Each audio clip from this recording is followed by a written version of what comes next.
कि अनीश उपाध्याय नाम के एक तांत्रिक हैं जो घर में पूजा पाठ कराने का काम करते हैं। लगभग 38 to 40 इयर्स इनकी उम्र है और यूजुअली ये घर से एक एक हफ्ते के लिए चले जाया करते हैं पूजा पाठ कराने किसी अन्यत्र जगह पर।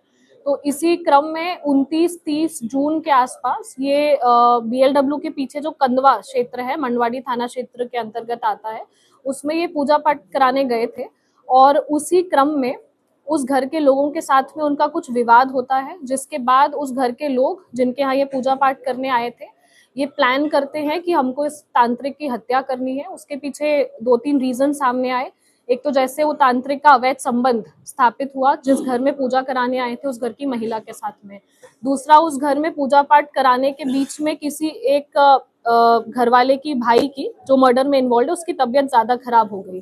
तो इन सब चीजों से आक्रोशित होकर इन लोगों ने प्लान किया कि इस तांत्रिक की हत्या की जाए। इसके बाद में जो हत्या हुई है, मर्डर हुआ है, वो 1 जुलाई 2026 को हुआ है।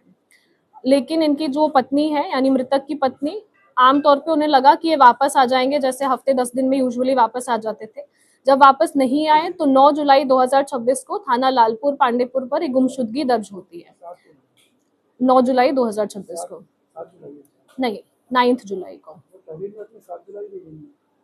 9 जुलाई की है जो GD एंट्रीज हैं। बाकी एक बार और कंफर्म करके आप लोग को अपडेट कर देंगे।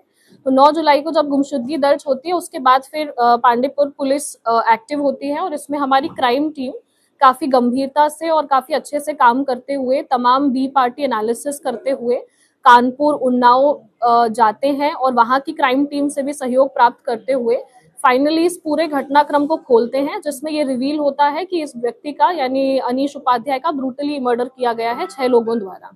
जिसके बाद में फिर इस गुमशुदगी को तरमीम किया जाता है 13 अगस्त 2026 को FIR नंबर 244/26 में, जिसके क्रम में आज 14 तारीख को ये प्रेस कॉन्फ्रेंस की जा रही है जिसमें सभी 6 अक्यूज जो हैं उनको गिरफ्तार कर लिया गया है और घटना में प्रयुक्त की गई तमाम वस्तुएं जैसे गैस सिलेंडर जो इनके ऊपर पटका गया था, स्टूल, स्क्रू ड्राइवर, जो भी चीजें हैं जो हत्या में प्रयुक्त हुई थी वो सब बरामद कर ली गई हैं।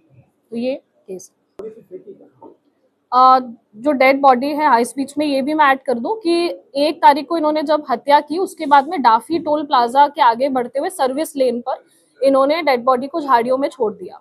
फिर ये डेड बॉडी 5 जुलाई को थाना लंका द्वारा रिकवर की जाती है और फिर बॉडी का पोस्टमार्टम होता है। क्योंकि बॉडी बहुत खराब स्थिति में पाई गई थी और पोस्टमार्टम भी 3 दिन बाद हुआ था, कोल्ड स्टोरेज में बॉडी थी, तो काफी डिकम्पोजिशन था, लेकिन बॉडी पर कुछ टैटूज थे।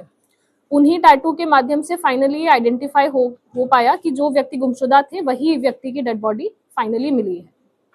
मैडम, हत्या 5 तारीख को मिलती है और 7 तारीख को मृतका की पत्नी, जो मृतक की पत्नी है, वो जाकर के थाने तहरीर देती है। 9 तारीख को गुमशुदगी दर्ज की जाती है। इसी जिले में जहाँ तक मेरी जानकारी है कि अगर कोई भी गुमशुदगी दर्ज होती है या कोई डेड बॉडी मिलती है, जो आपका इको है, कंट्रोल रूम, वो सारे थानों को एक सूचना देता है कि यहाँ पे ये जो गुमशुदगी दर्ज हुई है इसके संबंध में अगर कोई सूचना हो तो संबंधित थाने को अवगत कराए। और अगर कोई डेड बॉडी मिलती है तो भी इको बताता है सारे थानों को कि यहाँ पे डेड बॉडी मिली है। अगर इस टाइप की किसी पास गुमशुदगी हो तो 5 तारीख को डेड बॉडी मिलती है, 7 तारीख को महिला सूचना देती है और 9 तारीख को गुमशुदगी दर्ज होती है। 9 तारीख से लेकर के पुलिस अभी तक नहीं पता कर पाती है कि वो डेड बॉडी है किसकी।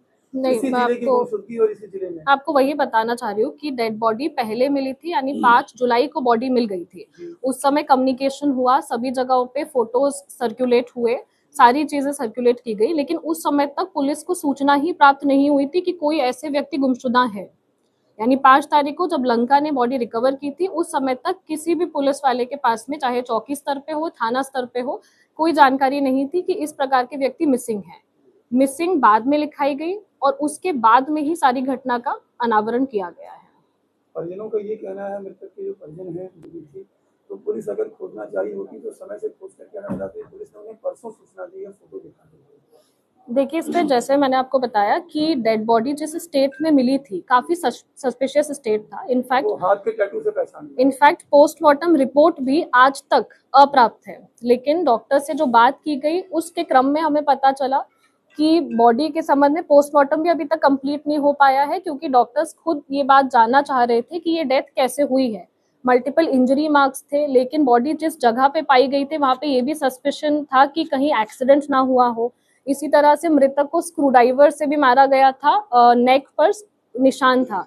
तो उसमें डॉक्टर्स को ये भी श्योरिटी नहीं थी कि क्या ये बुलेट वुंड है या फिर किसी और चीज का निशान है।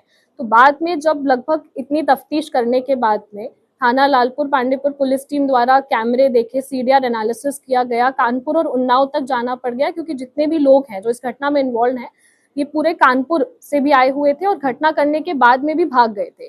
तो जब तक पुलिस खुद इस बात पे श्योर नहीं हुई कि एग्जैक्टली क्या लिंक है, जैसे ही श्योरिटी मिली उसके बाद में फिर अरेस्टिंग होके मुकदमा लिखकर और सारी कार्रवाई की गई है। 25 जुलाई को भी कानपुर पुलिस यहाँ से गई थी पुलिस लगातार दबिश दे रही थी, क्योंकि जब तक पुलिस को खुद क्लैरिटी नहीं होगी तब तक मर्डर जैसे गंभीर आरोप हम कैजुअली नहीं लगा सकते किसी पर।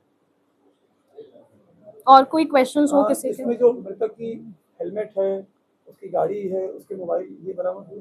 देखिए, इसमें जैसा कि जो अक्यूज्ड है उनसे पूछताछ जब की थी, उन्होंने खुद कन्फेस किया कि उन्होंने ये सारी चीजें डिस्ट्रॉय कर दी। जैसे फोन उन्होंने डिस्ट्रॉय कर दिया, इसी तरह से बाइक को ये चाबी छोड़ के कहीं लगा के छोड़कर आ गए थे। तो उस सब की रिकवरी अभी हम लोग उसमें लगे हुए हैं।